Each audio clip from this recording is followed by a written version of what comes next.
Buenas noches a todas y a todos. Es una gran satisfacción estar aquí en Ciespal, en esta mesa tan afamada y prestigiada, para presentar este libro del cual tengo el gusto, el honor de haber sido compilador y que lo hemos escrito junto con un grupo de importantes intelectuales ecuatorianos y latinoamericanos, a partir, curiosamente, de una conversación que tuviéramos con un editor catalán, quien nos dijo qué es lo que ocurre en Ecuador, que al mismo tiempo que sucede uno de los procesos políticos más importantes de América Latina, no se halla un libro que hable positivamente de la Revolución Ciudadana, sino únicamente libros que hacen la denostación de ella. Entonces surgió así la idea de hacer un libro que, sin ser un aplauso sostenido a la Revolución Ciudadana, fuera un análisis sostenido de los logros, las ideas, los objetivos, los problemas, los esfuerzos que plantea una transformación como esta. Y de eso surgió este libro que ustedes podrán ver el día de hoy, un libro que creo que tiene algunas virtudes, pero yo no voy a hablar de eso. Dicen que alabanza en boca propia es vituperio. Así es que pasamos a presentar a los presentadores de este libro, que son Sergio Martín Carrillo, doctorando en Estudios de Desarrollo y Medio Ambiente de la Universidad Pablo de Olavide de Sevilla, máster en Desarrollo Económico y Sostenibilidad por la Universidad Internacional de Andalucía y licenciado en Administración y Dirección de Empresas. Actualmente es docente de la Escuela de Relaciones Internacionales José Peralta, del Instituto de Altos Estudios Nacionales, IAEN, de Quito, y miembro de la Secretaría Ejecutiva del Centro Estratégico Latinoamericano de Geopolítica, CELAG. Ha sido profesor invitado en la Universidad Andina Simón Bolívar, en Sucre, Bolivia. Con ustedes, Sergio Martín Carrillo. Bien, muchas gracias, Jorge. En primer lugar, agradecer también al Ciespal por la invitación y por dar la oportunidad de que tengamos en un lugar como este un espacio para reflexionar después de los 8 primeros años del comienzo de la Revolución Ciudadana. Felicitar también a Jorge por esta obra en su función de compilador, y así como a todos los autores y autoras que han participado en la misma. En primer lugar, me gustaría contextualizar también la región latinoamericana en el momento en el cual se empiezan a fraguar las luchas populares que después desembocarán en el proceso de Revolución Ciudadana. Hablamos de la época que se conoce como las décadas perdidas en América Latina, donde tenemos su primer exponente, su primera aparición en la región, en el golpe de Estado que se lleva a cabo contra Salvador Allende, en el año 1973. Este golpe de Estado venía a romper con el primer gobierno de izquierdas que había llegado al poder en la región mediante las urnas. Esto era lo que asustaba realmente a los poderes hegemónicos extranjeros. Posteriormente, fueron muchos los gobiernos de la región los que fueron aplicando todas las políticas neoliberales, que en el caso ecuatoriano lo describe perfectamente en su primer capítulo del libro Jorge Núñez, con el objetivo de estas políticas de la reducción del Estado. La reducción del Estado, pero no la desaparición del mismo. Estamos hablando que el Estado era necesario para favorecer los intereses de las oligarquías, tanto nacionales como extranjeras. En el caso ecuatoriano, los principales objetivos de estas políticas neoliberales eran la privatización del sistema de seguridad social, del petróleo y la electricidad. Eran los tres sectores que representaban un mayor, digamos, interés para estas grandes oligarquías. A partir del año 1999 es cuando empieza a fraguarse de una forma más fuerte en el Ecuador la movilización social, es decir, se empieza a ser cada vez más evidente la disociación que hay entre los poderes políticos y las grandes mayorías sociales. Es lo que Jorge, en su primer capítulo, habla de una situación prerrevolucionaria. Una situación prerrevolucionaria que va aumentando con el paso de los años y que ya en el año 2005 se puede definir perfectamente con la famosa frase del que se vayan todos, ¿no? En 2005 culminaba un periodo en un periodo de 10 años en el cual había habido 8 presidentes. Entonces, vemos una situación política de gran inestabilidad. También retomando uno de sus conceptos, en muchos de estos casos los presidentes llegaban al poder apoyados por las grandes mayorías sociales, pero que una vez en el poder traicionaban esos ideales. Entonces habla de revoluciones traicionadas. El caso, por ejemplo, de Lucio Gutiérrez.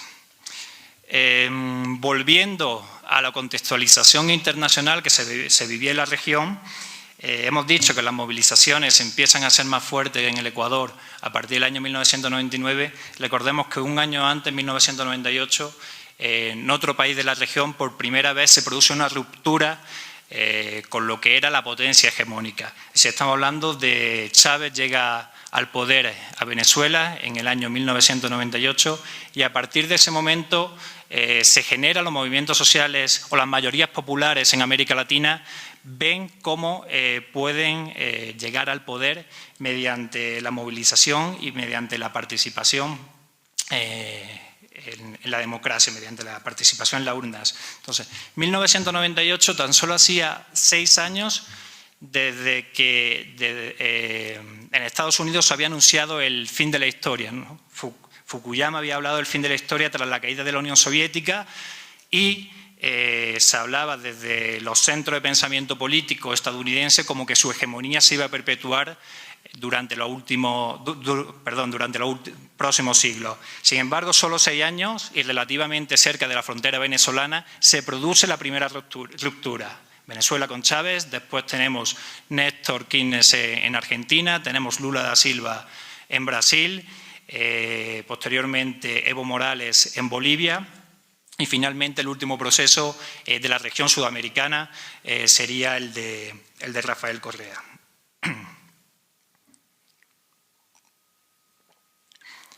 El Ecuador, que se encuentra en el año 2006, después de 2 décadas de políticas neoliberales, es un Ecuador en el que 2/3 de su población se encuentra en la pobreza y 1/3 de la población se encuentra en la extrema pobreza. La desigualdad se había incrementado fuertemente tanto en Ecuador como en el resto de la región y se había desmantelado, como era uno de los objetivos de los poderes neoliberales, la cobertura social que prestaba el Estado. Se produce una triple reducción de la soberanía que podemos verla principalmente con 3 acciones. Por un lado, la pérdida de la soberanía en cuanto a la política monetaria, con todo el proceso de la dolarización. Tenemos pérdida de la soberanía en cuanto a la defensa, con la base militar de Manta. Y tenemos también pérdida de la política social y política económica que lleva a cabo el Gobierno. Con esto me refiero a las cartas de intenciones que firmaron los sucesivos gobiernos con el Fondo Monetario Internacional. Entonces, estamos hablando de que en estos 10 años de fuerte inestabilidad política, fuerte inestabilidad social, también el Estado ecuatoriano había perdido buena parte de la soberanía del Estado.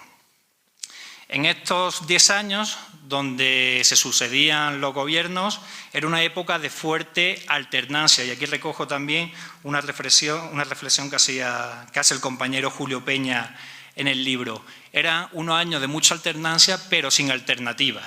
Es decir, se sucedían los gobiernos, se sucedían los presidentes, diferentes partidos políticos, diferentes ideas para llegar al poder, pero una vez que llegaban al poder seguían manteniendo las mismas políticas. Entonces, había una alternancia, pero no había una alternativa realmente al modelo. Esto cambia con la llegada de Alianza País y Rafael Correa al gobierno ecuatoriano. En este periodo neoliberal, además, recogiendo las reflexiones de Patricia de la Torre, se había pausado, se había paralizado la integración de los tres modelos de Estado que convivían, o las tres estructuras de Estado que convivían en el Ecuador. Ella nos habla de un Estado republicano, un Estado inca y un Estado colonial, que en el proceso de la Revolución Ciudadana vuelven a comenzar a integrarse para la construcción de un Estado nacional fuerte, un Estado nacional ecuatoriano. Este nuevo Estado ecuatoriano yo lo catalogo como un Estado posneoliberal, en el cual se pueden identificar cuatro bases o cuatro pilares sobre los que se sustenta. El primer pilar sería la revolución democrática. Segundo, el incremento de los derechos y libertades para el buen vivir. Tercero, la transformación económica y productiva. Estos tres pilares, digamos, ligados a la política interna. Y un cuarto pilar ligado a la política exterior de la nueva inserción del Ecuador en el mundo. Empezando por el primero de estos pilares, la revolución democrática, digamos que empieza a fraguarse incluso antes de la llegada al gobierno de Rafael Correa, con la decisión que tiene Alianza País de no presentar ningún candidato al Congreso de los Diputados. Es decir, estamos hablando de una institución que estaba fuertemente corrompida y para esa renovación democrática de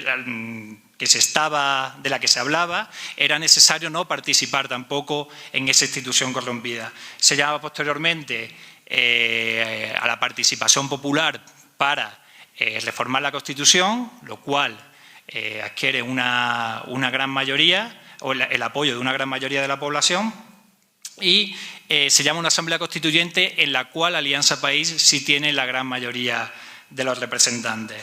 Se genera así, o se produce la Constitución de Montecristi, en el cual se crea una nueva forma de convivencia ciudadana basada en el buen vivir o summa causae. Este sería el primer pilar que también cronológicamente empieza a fortalecer o cambiar la revolución ciudadana. El segundo sería el incremento de los derechos y libertades para el buen vivir, en el cual podemos identificar el fortalecimiento que se ha hecho durante estos 8 años de la sanidad pública, de la educación pública. No voy a entretenerme en enumerar estos proyectos, son muy numerosos y aparecen también perfectamente recogidos y las reflexiones sobre estas temáticas en el libro. Por otro lado, también hay que destacar el derecho a una información veraz, lo que Julio Peña denomina la política agonística que ha llevado a cabo el gobierno de la Revolución Ciudadana frente a la comunicación nihilista que caracterizaba antes de este proceso de Revolución Ciudadana. Y por último, destacar también la democratización que se ha llevado a cabo del consumo. Una democratización que consiste en que las mayorías sociales, la mayoría de la población pueda cubrir sus necesidades básicas. El tercer de los pilares de los que hablaba era la transformación económica y productiva. Seguramente este es el pilar donde sí es cierto que ha habido fuertes avances, pero todavía queda mucho por avanzar. Entre los avances podemos destacar, en primer lugar, alejarse de las políticas emanadas de las instituciones con sede en Washington, es decir, cortar con las cartas de intenciones que habían firmado los diferentes gobiernos anteriores. Otra de las primeras medidas que se llevó a cabo también, el de anteponer las necesidades sociales antes que el pago de la deuda. De aquí surgieron buena parte de los recursos que finalmente se han podido aplicar a políticas sociales, a la renovación o el fortalecimiento de la educación pública, de la sanidad pública, y que hoy en día desde los poderes hegemónicos se sigue diciendo que si algún país no quiere pagar la deuda, llegará el diablo, ¿no?, y todo será una catástrofe. Sin embargo, Ecuador lo hizo y ha demostrado al mundo que se puede anteponer las necesidades de su población, las necesidades de las mayorías sociales, antes que el pago de la deuda externa. También la Revolución Ciudadana se ha fortalecido o aparece la presencia del Estado en los sectores estratégicos. Es decir, se ha cambiado la proporción de la plusvalía que quedaba de la multinacional al Estado. Cuando era de un 80% para la multinacional, 20% para el Estado, se le ha dado la vuelta a esa proporción del 20-80 al 80-20. También destacar la gran cantidad de obras públicas, infraestructuras de comunicación y la transformación de la materia energética, que durante este año y el próximo año también va a haber la inauguración de algunas de las grandes obras de la Revolución Ciudadana. Estos serían los tres pilares, digamos, de la política interna, donde se sustenta este nuevo Estado de carácter posneoliberal que surge de la Revolución Ciudadana, y el cuarto sería la inserción del Ecuador en el mundo. Esta inserción, igual que empecé hablando o contextualizando cómo las políticas no liberales eran las que se aplicaban en todos los países de la región, también el proceso de Revolución Ciudadana se ve apoyado y a su vez también influye en lo que va sucediendo en toda la región sudamericana y latinoamericana. Recordemos el año 2005, la famosa reunión en el Mar del Plata, donde finalmente el ALCA se baja, digamos, ¿no? se echa abajo por los gobiernos nacional populares que existen en la región. En estas mismas fechas, el ALBA pasaba de ser una alternativa constituida por dos países, a convertirse en alianza y en la cual van sumándose cada vez más países de la región. También en este año Venezuela salía de la CAN y pedía su ingreso en el Mercosur.